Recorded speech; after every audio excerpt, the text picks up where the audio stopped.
1.2 Food and Cooking 1. Food.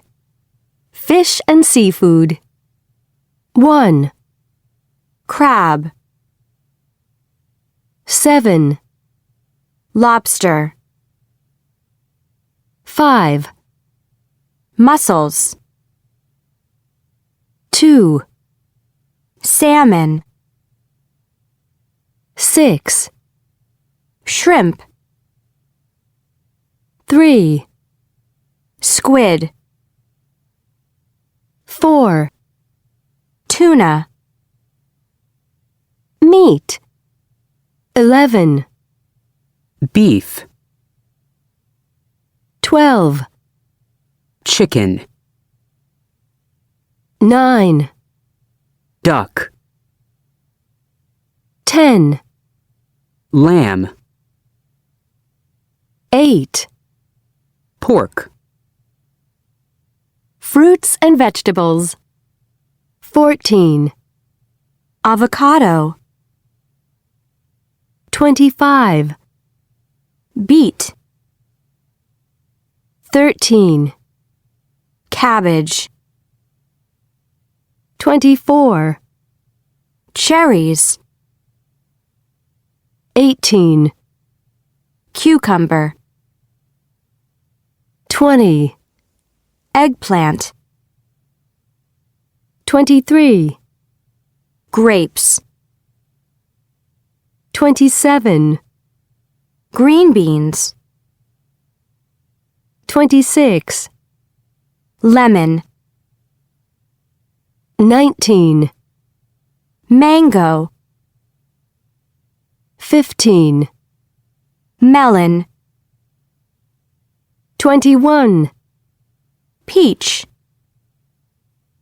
16. Pear. 28. Raspberries. 17. Red pepper. 22. Zucchini. 1.3 2. Cooking. 6. Baked. 5. Boiled. 1. Fried. 2. Grilled. 4. Roasted. 3. Steamed. 1.4 3. Phrasal verbs. 1. I eat out a lot because I don't really have time to cook. Luckily, there are lots of good restaurants close to where I live. 2. I'm trying to cut down on coffee right now. I'm only having 1 cup at breakfast. 3. The doctor told me that I should completely cut out all cheese and dairy products from my diet. 1.5 1. Do you like salmon sushi? No, I don't like raw salmon. I prefer to eat it cooked. 2. What are you going to have as an appetizer? I think I'll have the spicy shrimp. I love hot food. 3. How should I cook this fresh tuna? Just grill it for a few minutes on each side. 4. Are you going to the supermarket? Could you get me some low-fat yogurt? Sure. What flavor do you want? Just plain. 5. What else can I put in this fruit salad? Well, we have some canned peaches. How about those? 6. I never buy frozen raspberries. No, they taste okay, but the texture just isn't the same. 1.6 3. Cat. Crab salad. 1. Fish. Grilled squid. 4. Car. R. A large carton of milk. 2. Tree. Steamed green beans. 7. Bull. A good cook. 5. Clock. Hot sausages. 6. Horse. Or. 4 forks. 8. Boot. Tuna with zucchini. 1.7. Naomi. Definitely tea. I went to Aruba on vacation recently, and I was staying at a hotel, and they didn't have any good green tea. I really missed it in the mornings. Sarah. I absolutely love pasta, and I try and eat it whenever I can, so I would find it really difficult to live without pasta. Pasta and pesto is my favorite meal, and I have it at least twice a week, usually when my husband's away, because he's always telling me not to eat so much pasta. Emilio. Yes, pretty often. My wife's from Asia, from Indonesia, so we often eat hot food. I love hot food, curries, any Indonesian food. I also love Thai food, like a good green curry. Tron. I guess like a lot of people, I tend to eat chocolate in that situation. Chocolate or ice cream, maybe. Definitely something sweet. Austin. Only caffeine, actually, which I didn't used to be.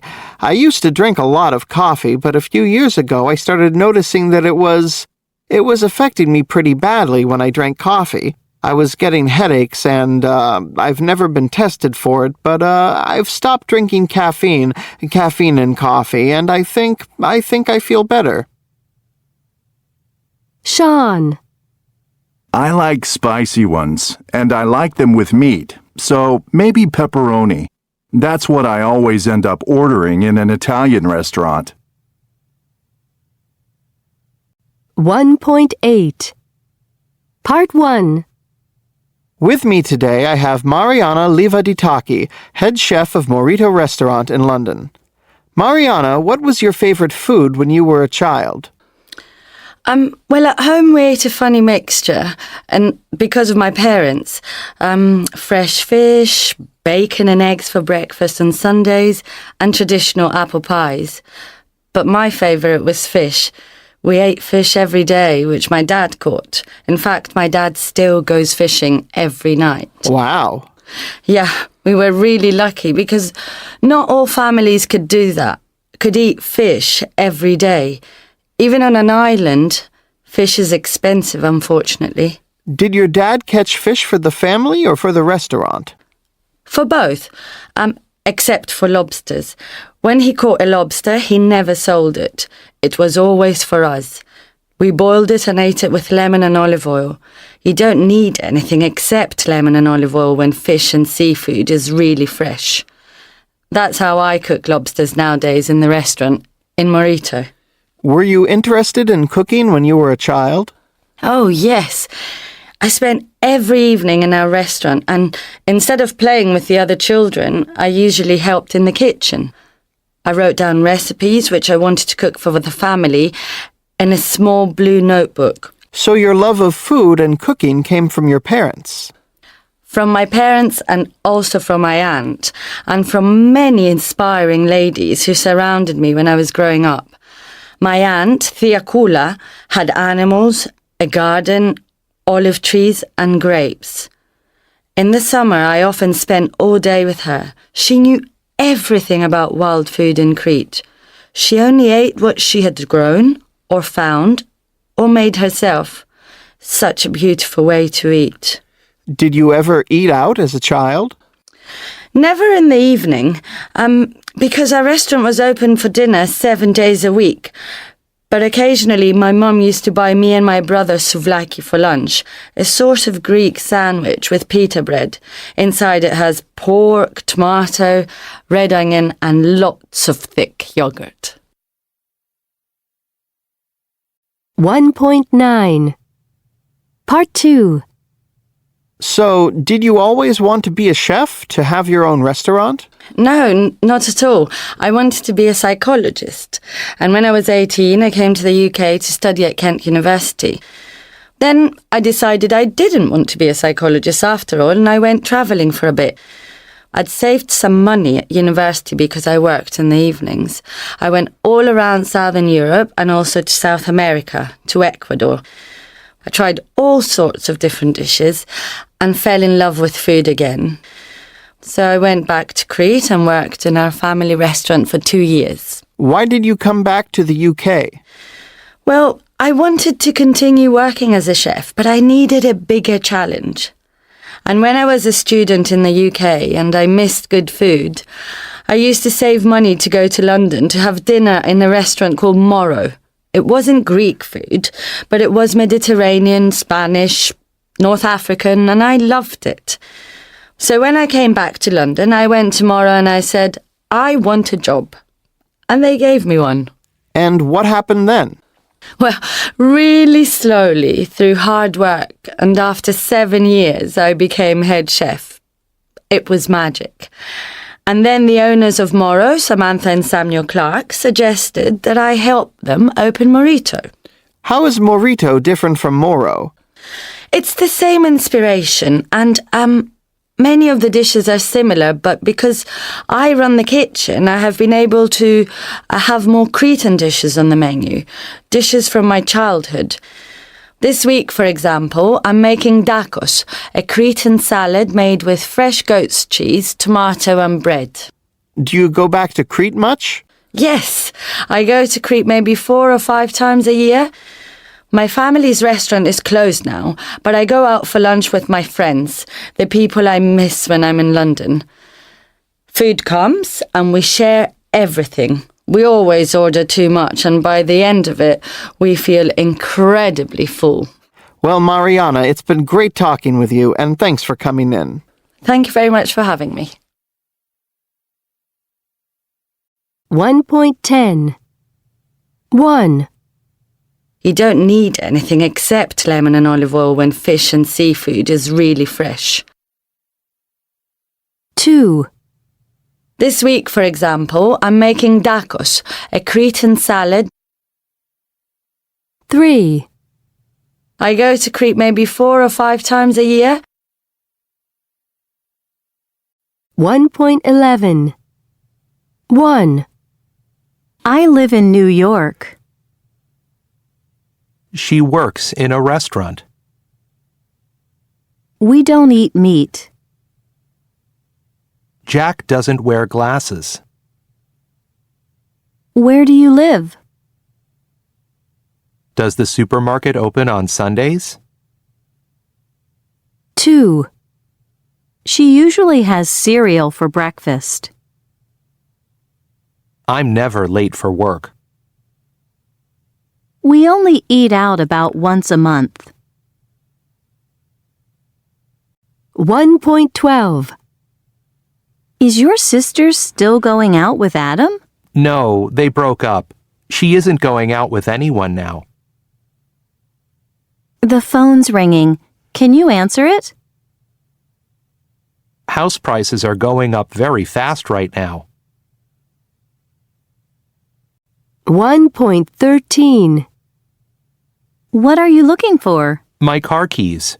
I'll help you in a minute. But I need them now.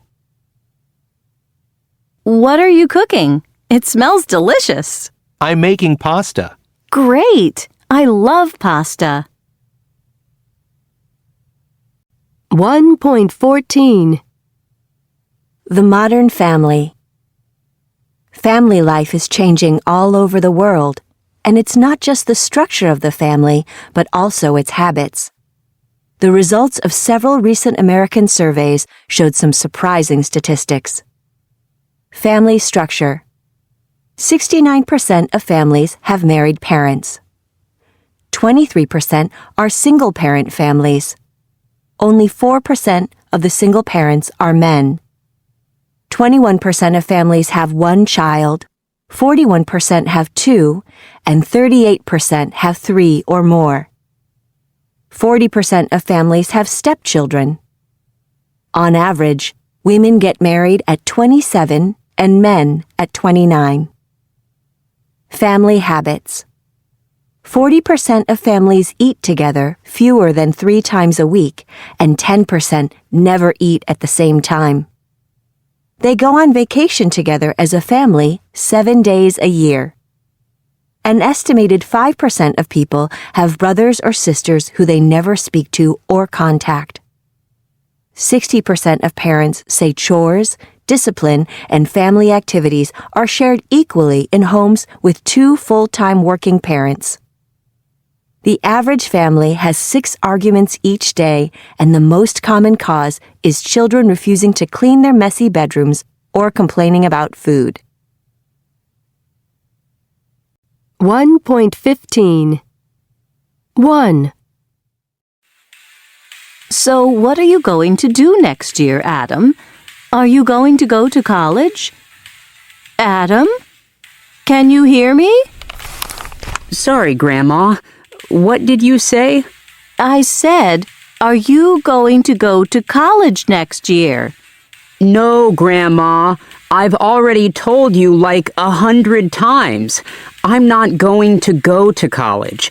I'm going to look for a job. I need to earn some money. All right, dear. You don't need to shout. I can hear perfectly well, thank you. What time is it? 10 to 3. I'll get you some coffee. Oh, thank you. That'd be nice. 2. Bye. See you tomorrow. Bye. Hey, what do you mean tomorrow? Aren't you coming back tonight? No, I told you about it yesterday.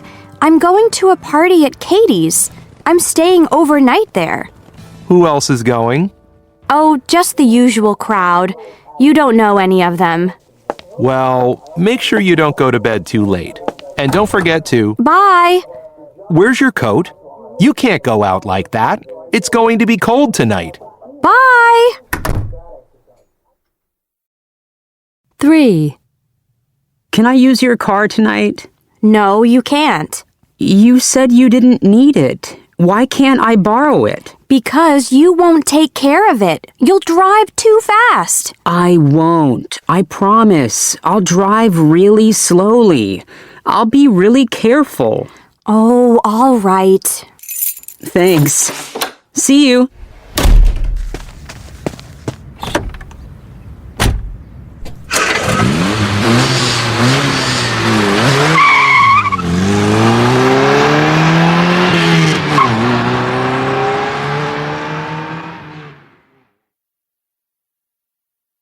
One 1.16 Future plans and intentions. My sister's going to adopt a child. Are you going to buy a new car or a used one? I'm not going to go to New York City tomorrow. The meeting is canceled. 1.17 Predictions. The Yankees are going to win. They're playing really well. Look at those black clouds. I think it's going to rain.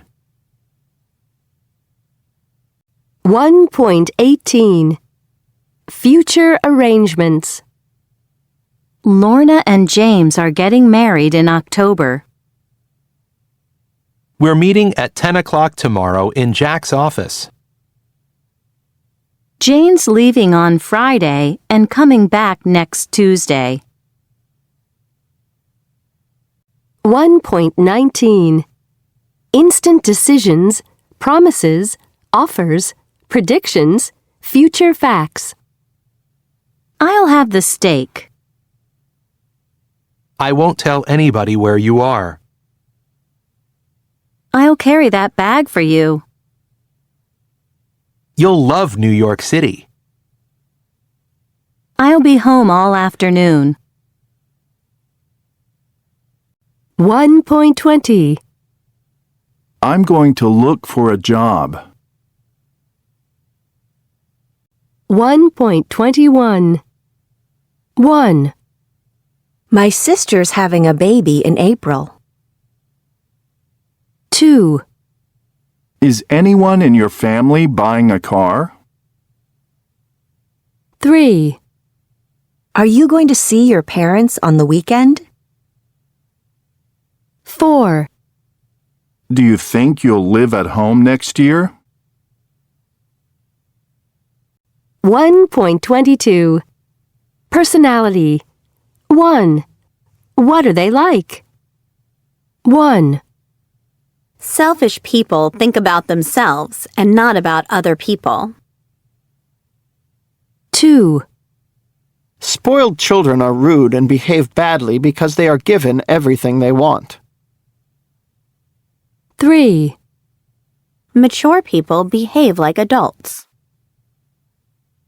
4. Honest people always tell the truth and never steal or cheat. 5. Charming people have an attractive personality and people like them. 6. Sensible people have common sense and are practical.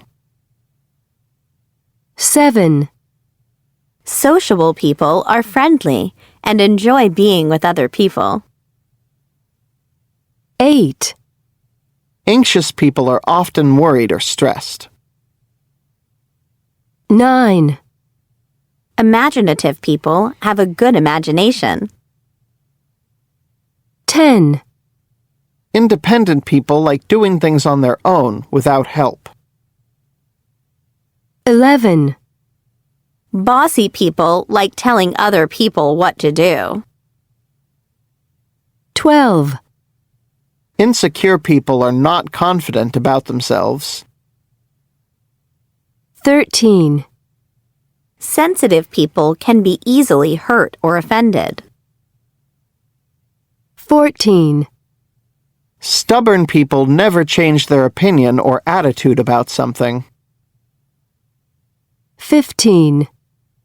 Patient people can wait for a long time or accept difficulties without getting angry. 16. Ambitious people want to be successful in life. 17.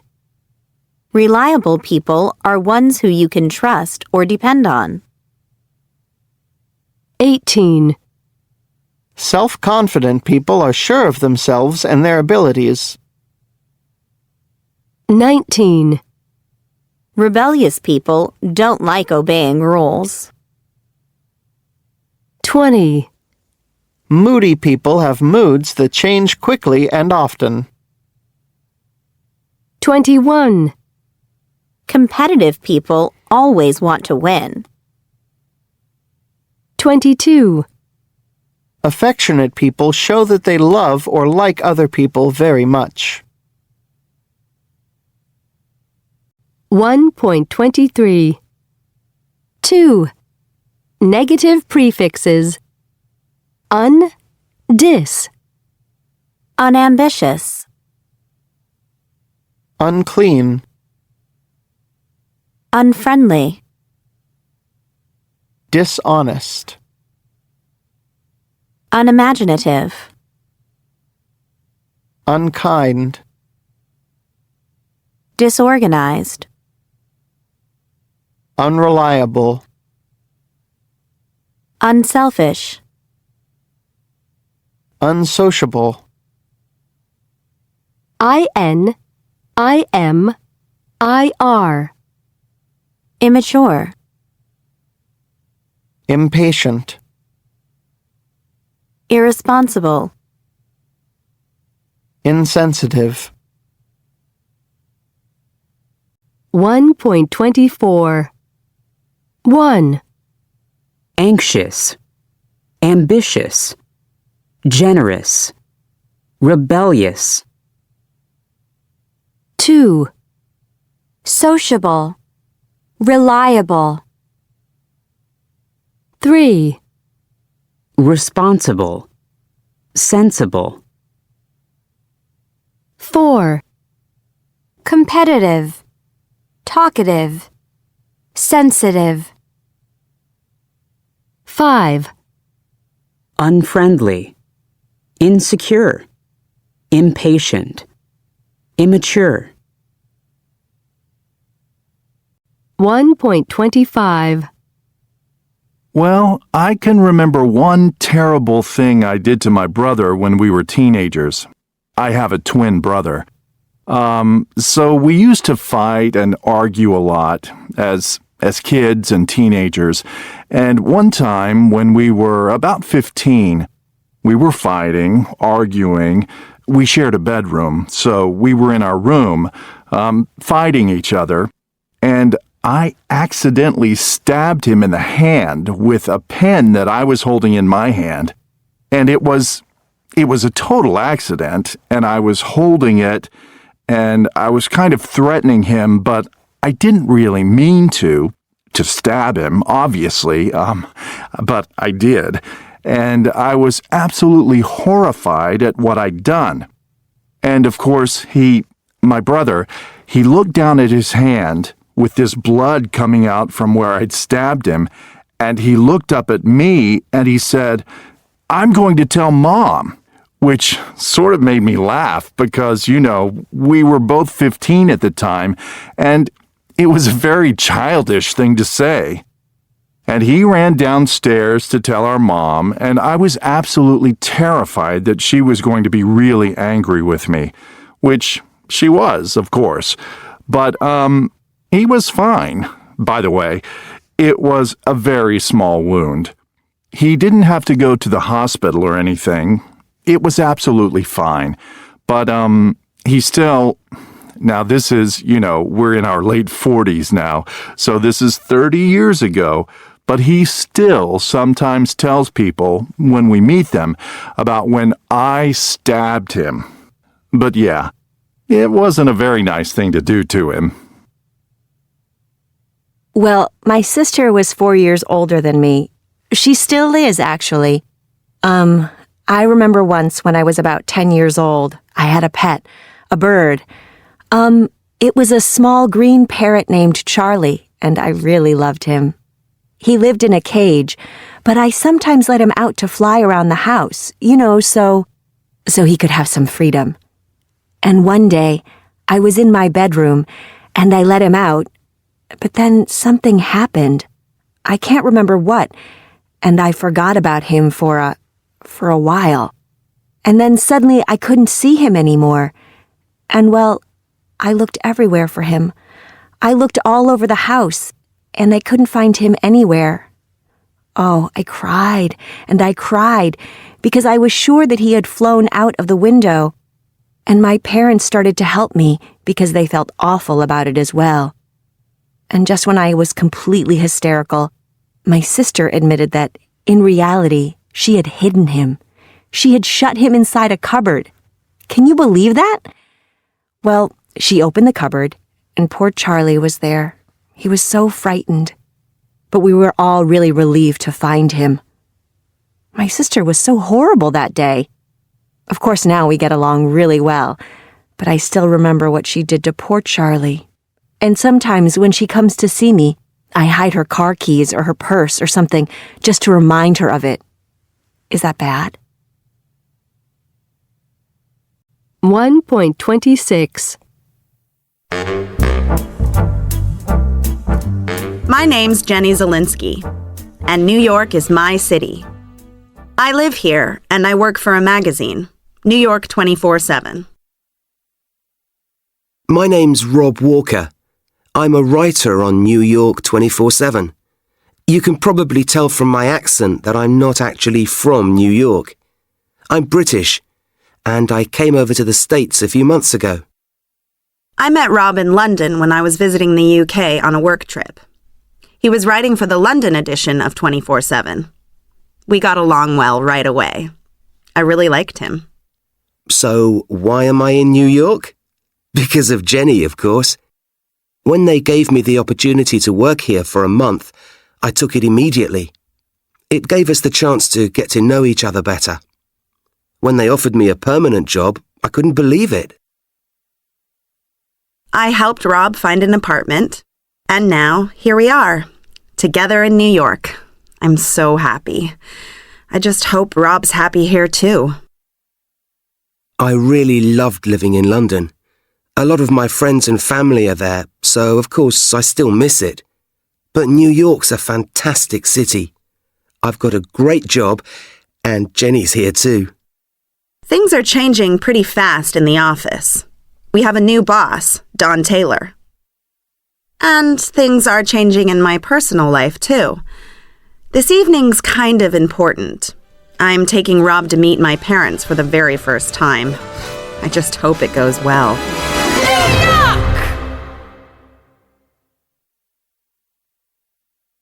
1.27.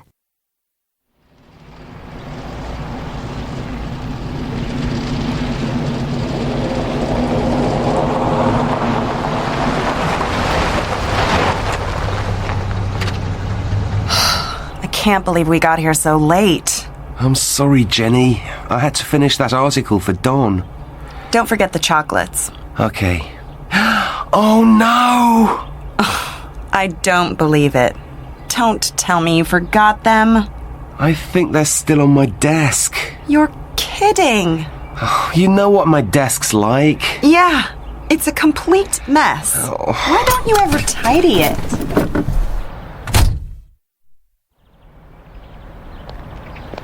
We could go and buy some more. How can we get some more? We're already late. Hi there. You made it! Sorry we're late. So this is my mom and dad, Harry and Sally. And this, of course, is Rob. Hello. It's so nice to meet you at last. Yes, Jenny's finally decided to introduce you to us. Good to meet you. Come in. Mom, I'm really sorry. We bought you some chocolates, but we left them at the office. Oh, what a pity. Never mind. Yeah, don't worry about it. We know what a busy young woman you are. And your mom has made way too much food for this evening anyway. Oh, Harry. But I also have some good news. Really? What's that? Well, you know we have a new boss. Mm-hmm.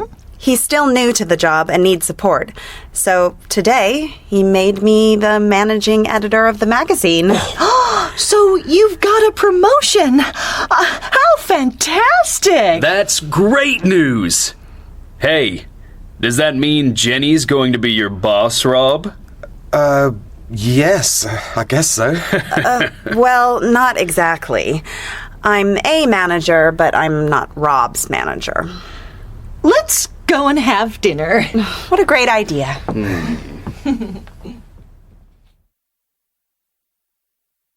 1.28. 1. Don't forget the chocolates. Okay. Oh no! I don't believe it. Don't tell me you forgot them. I think they're still on my desk. You're kidding. 2. Mom, I'm really sorry. We bought you some chocolates, but we left them at the office. Oh, what a pity. Never mind. 3. But I also have some good news. Really? What's that? 4. So you've got a promotion. How fantastic. That's great news. 5.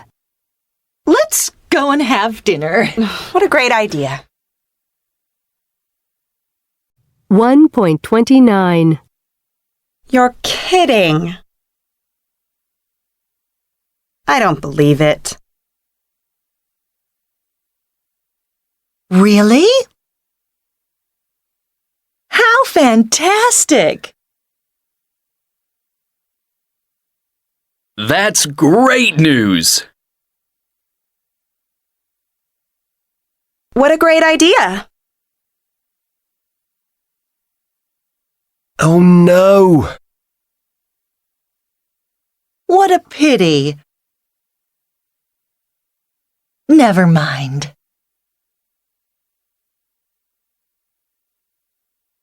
$1.30. You know, our Jenny has done incredibly well, Rob. She's the first member of our family to study at Harvard. She's a very capable and ambitious young woman. Dad. No, it's true, Jenny. But what about you, Rob? How do you see your career? Do you see yourself going into management? Me? No, not really. I'm more of a writer. Really? What kind of things do you write? You know, interviews, reviews, things like that. And I'm doing a lot of work for the online magazine. Rob's a very talented writer, Dad. He's very creative. That's great, but being creative doesn't always pay the bills. You know, my dad's a very keen photographer. He took all of these photos. No, Rob won't be interested in those. But I am interested. I mean, I like photography. And I think I recognize some of these people. That's because most of them are of Jenny. But there are some great jazz musicians too. That's Miles Davis. And isn't that John Coltrane?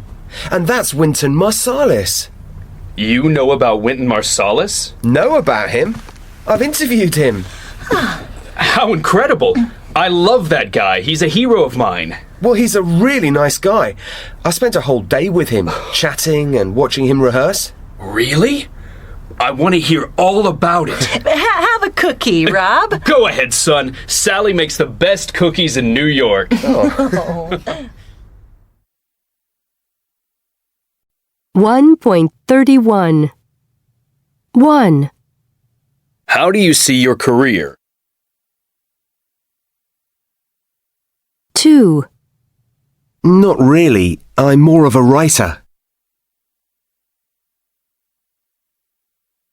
3.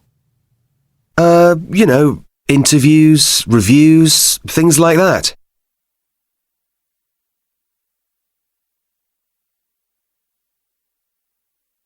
4. I mean, I like photography. 5. That's because most of them are of Jenny. 6. How incredible! 7. Well, he's a really nice guy. 8. Go ahead, son.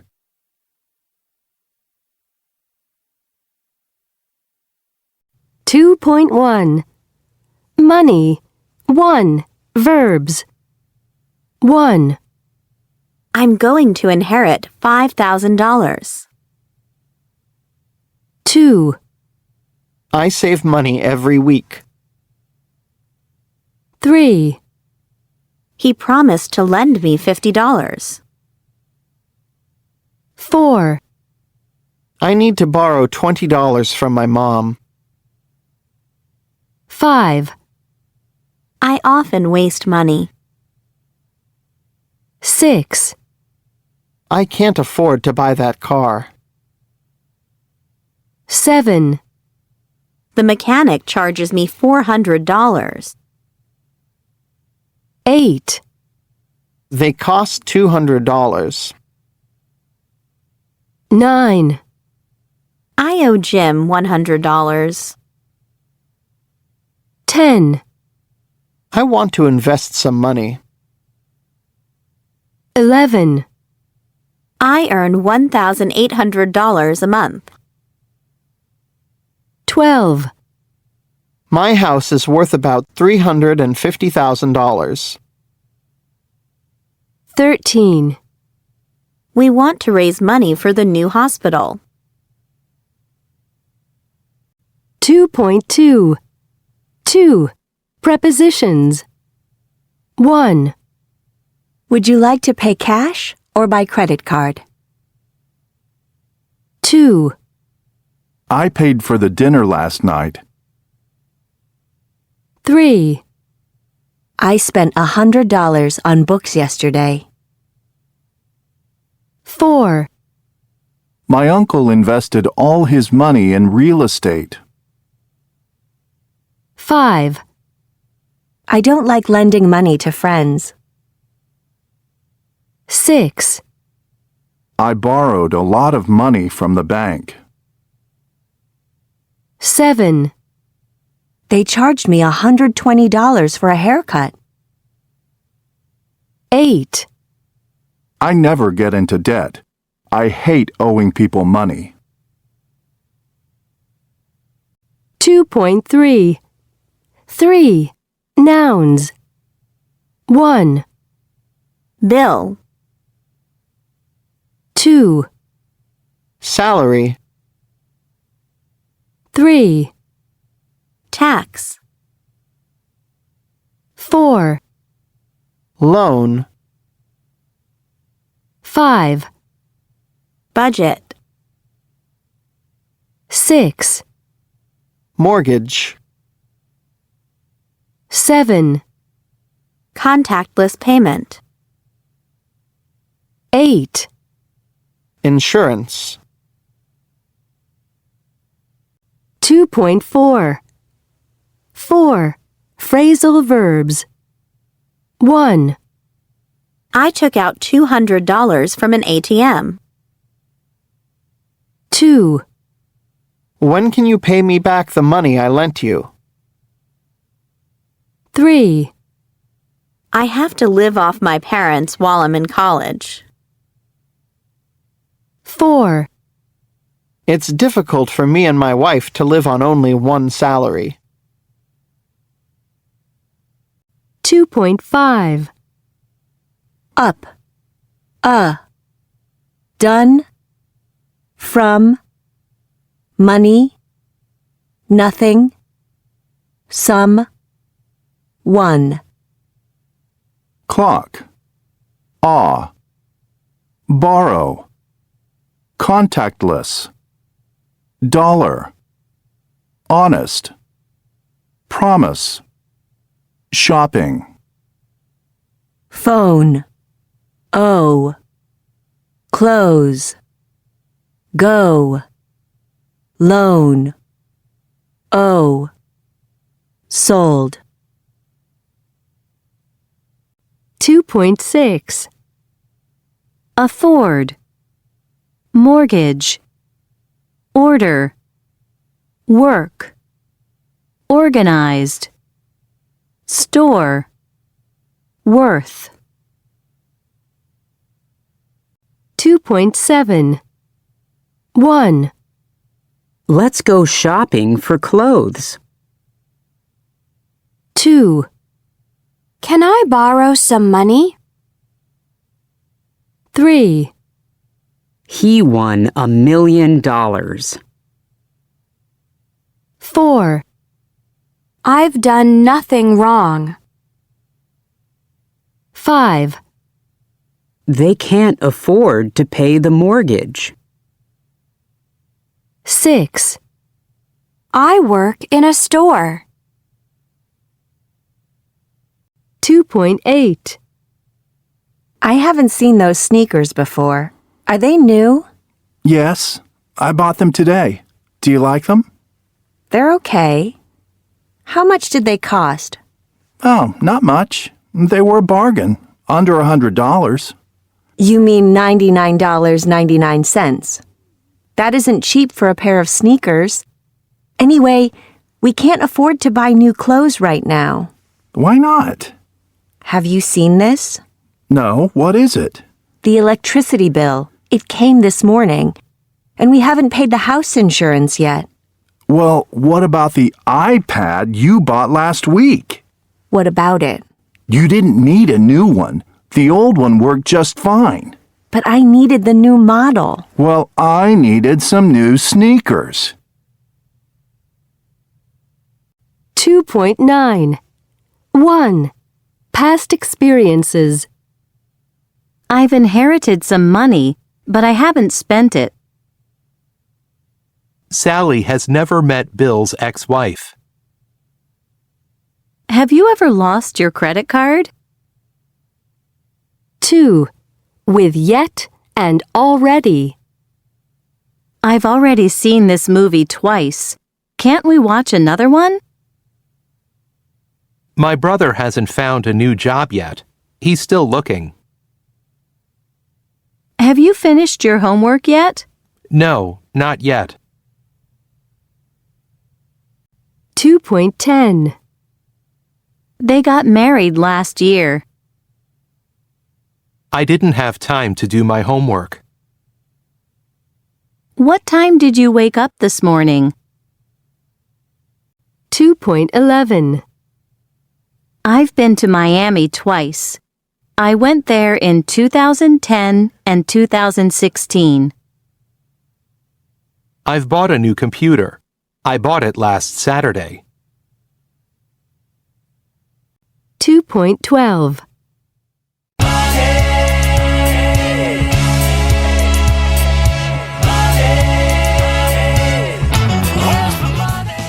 Hello, and welcome to 5-Minute Money. Today, we're talking about scams and scammers. Millions of people a year are victims of scams in the U.S. In 2017, Americans lost $905 million because of scams. So we all need to know what to look out for. We're going to hear 3 listeners' stories, and for each scam, we'll explain how to stay safe. Our first story is from Tara in Knoxville. A few months ago, I got an email from my cousin who was studying abroad in South Africa. He said he'd lost his backpack with his ID and credit cards and needed money to get home. He asked for my credit card number, and I was like, well, it's my cousin. I have to help him. So I sent him a reply with my credit card number and everything, but there was no reply. So I got suspicious, and I checked my credit card balance, and somebody had stolen over $3,000. Of course, I never got it back. Ah, the friend or family member abroad who needs help. But it isn't really a friend. It's a scammer who is using this friend's email account. Often, this scam is obvious, either because you know your friend isn't abroad or because the email has grammar and spelling mistakes. So always be suspicious of any strange emails from friends. The next story is from Max in Madison. I got an email saying that I'd won a lot of money in the Mega Millions lottery. It looked official, and it was from the Mega Millions Corporation, so I thought it was real. I did buy a Mega Millions lottery ticket last fall when the jackpot was close to $1 billion, so I believed it. I emailed back, and they replied and said the easiest thing was for me to send them my bank details, and they'd pay the money directly into my account. So, like an idiot, I did, and the next day my bank account was completely empty. Thank goodness my account only had $300 in it. I feel so stupid, but I definitely learned my lesson. Yes.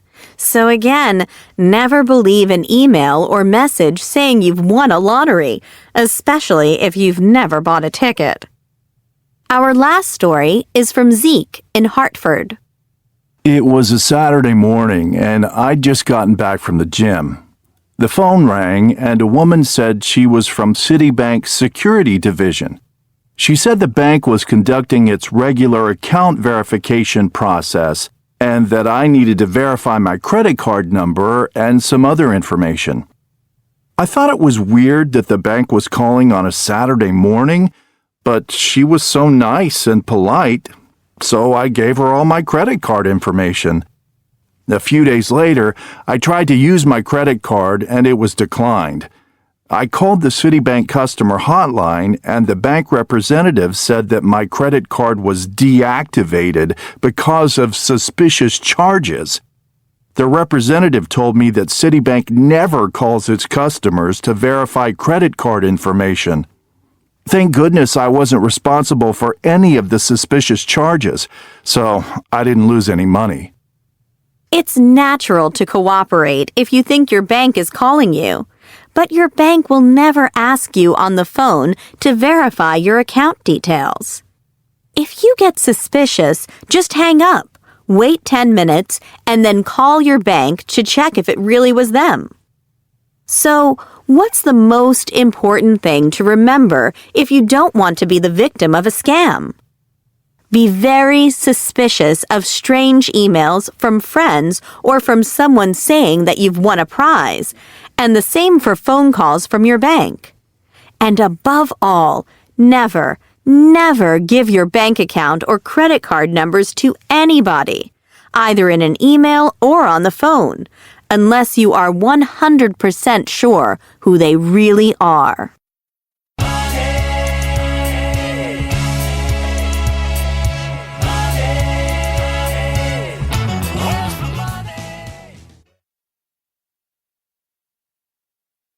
.13 Part 1 The charity Adelante Africa was started in 2008.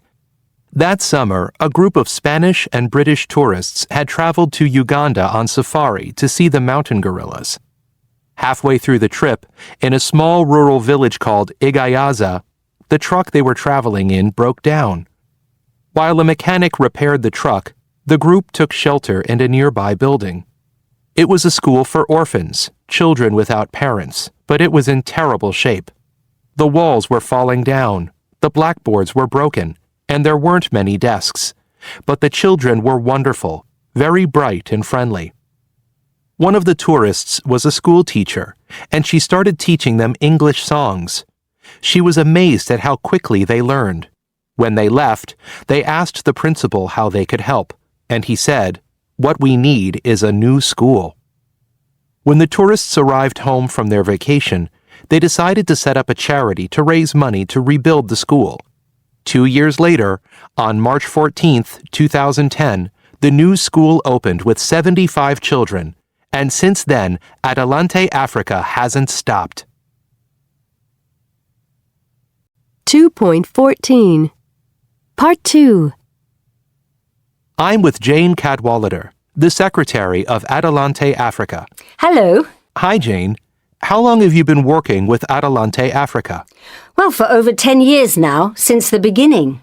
I was the teacher who sang songs with the children back in 2008 when the lorry broke down. Jane, tell us what Adelante Africa has been doing since 2010, since the school was finished. Well, we've done a lot. Our next major project was to build a children's home for the orphans who don't have anybody in their extended family who can look after them. The children's home has been running since 2012, and now we have 57 children there. But we also realised that if we wanted to help the local children, we really needed to help their parents too. Our primary school was beautiful, but many of the children were sick. They had malaria or malnutrition. So we started several small community projects. For example, we tried to help people to improve their diet by giving them seeds to plant a variety of vegetables. Most people in rural Uganda, you see, don't eat fruit and vegetables except what they can find growing wild. We've also been building water tanks to collect rainwater so that they have cleaner water to drink.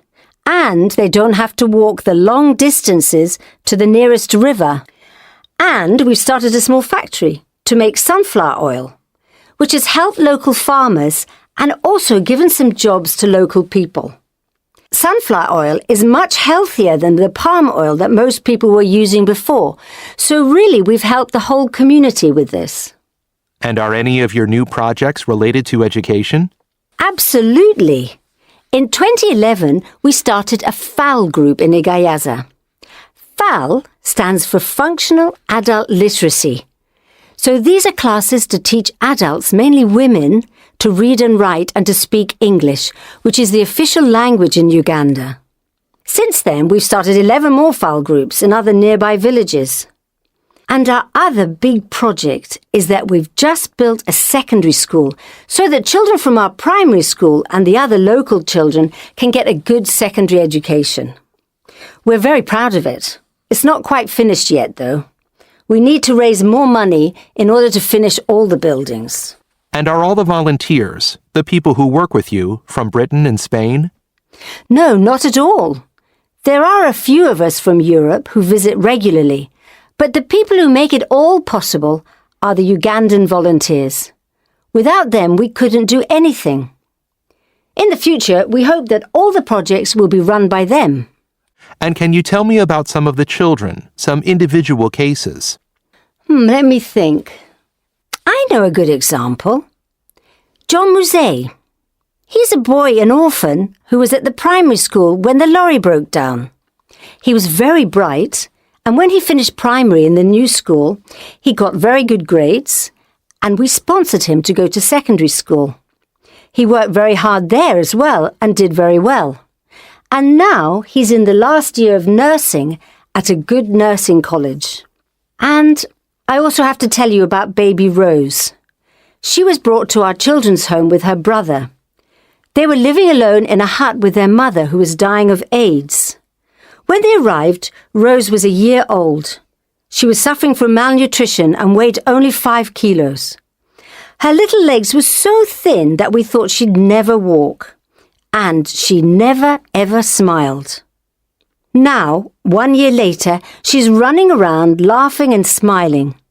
Since she came here, she's changed completely into a healthy, happy child. So Adelante Africa has really changed their lives. Yes, it's changed their lives. But it's also changed the lives of the people who work for Adelante Africa. Most of us feel it's the most satisfying thing we've ever done.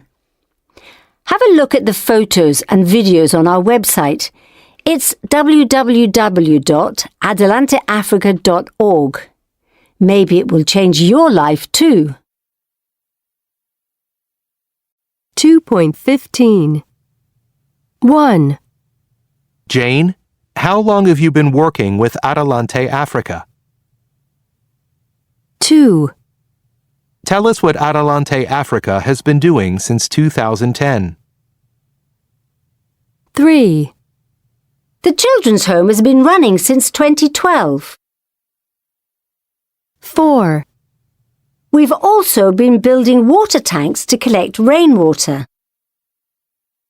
5. Since then, we've started 11 more FAL groups. 6. Since she came here, she's changed completely.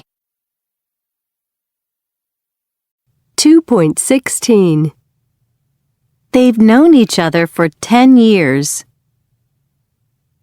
Julia's had that bag since she was in college. How long have you worked here? Since 2010. How long has your brother had his motorcycle? For about a year. 2.17 1. How long have you been learning English? Nick has been working here since April. They've been going out together for about 3 years. 2. Your eyes are red. Have you been crying? No, I've been chopping onions. 2.18 1. How long have you been learning French? 2. I've been learning French for 3 years. 3. How long has it been raining? 4. It's been raining since lunchtime. 2.19 1. It's snowing. How long has it been snowing? 2. I'm learning Chinese.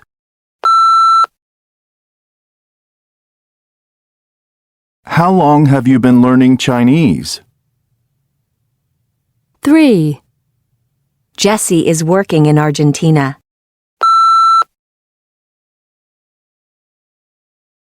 How long has Jesse been working in Argentina? 4. John is looking for a job.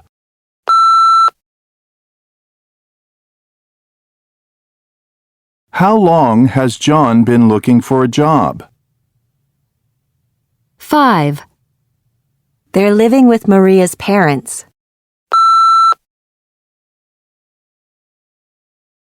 How long have they been living with Maria's parents? 6. I'm going to salsa classes.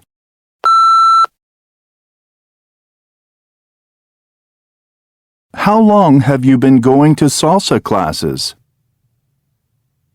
7. It's raining. How long has it been raining? 8. Kenji is going out with Emily.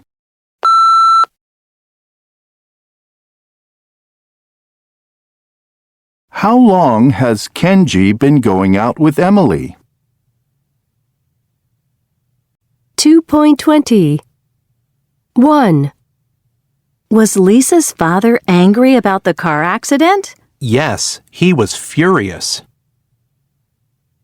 2. Is Omar's apartment small? Yes, it's really tiny. Just a bedroom and a living room. 3. Are you afraid of flying? Yes, I'm terrified. I never fly anywhere. 4. There was an interesting documentary about whales on TV last night. Yes, I thought it was fascinating. 5. Are you very hungry? I'm starving. I haven't eaten all day. 6. Is your parents' house big? It's huge. It has 7 bedrooms. 7. Was it hot in Dubai? It was boiling, 110 degrees. 8. Was Jack's kitchen dirty? It was filthy. It took us 3 hours to clean it. 9. Are your parents happy about the wedding? They're delighted. In fact, they want to pay for everything. 10. Was the movie funny? It was hilarious. We laughed all the way through. 11.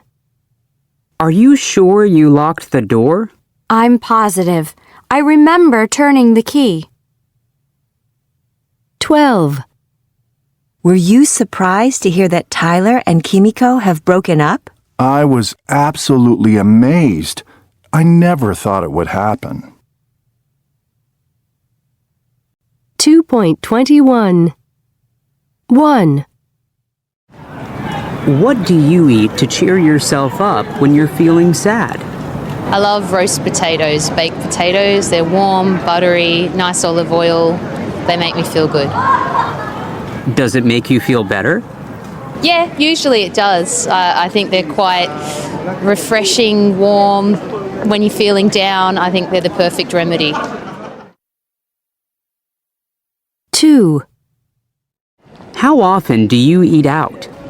Well, my wife would probably like me to eat out a little bit less, but probably about 2 to 3 times a week. What kind of places do you go to? You know, it always kind of depends. I think that people like to eat about 3 or 4 different restaurants in their town, no matter what. And it's usually one of those 3 or 4, usually pizza, Mexican, or Asian. Why do you like these kinds of restaurants? I guess part of it is it's a type of food that you can't normally prepare at home, and so it's something a little bit different. Otherwise, it's just tasty. 3. Do you have brothers and sisters? I have step brothers and sisters, 2 stepsisters and 1 stepbrother. Do you get along with them? Yes, we didn't grow up together, but we're now all adults and we get on really well. 4. Have you ever won any money, for example, in a lottery? No, I haven't. Well, actually, I've won like $5 just from a scratch-off lottery thing. What did you do with it? I'm pretty sure I went to McDonald's and treated myself. 5. Have you ever taken part in a charity event? I have, yes. Ran the London Marathon, I think about 8 years ago now, for cancer research. How much money did you raise? I think about £6,500. End of CD1.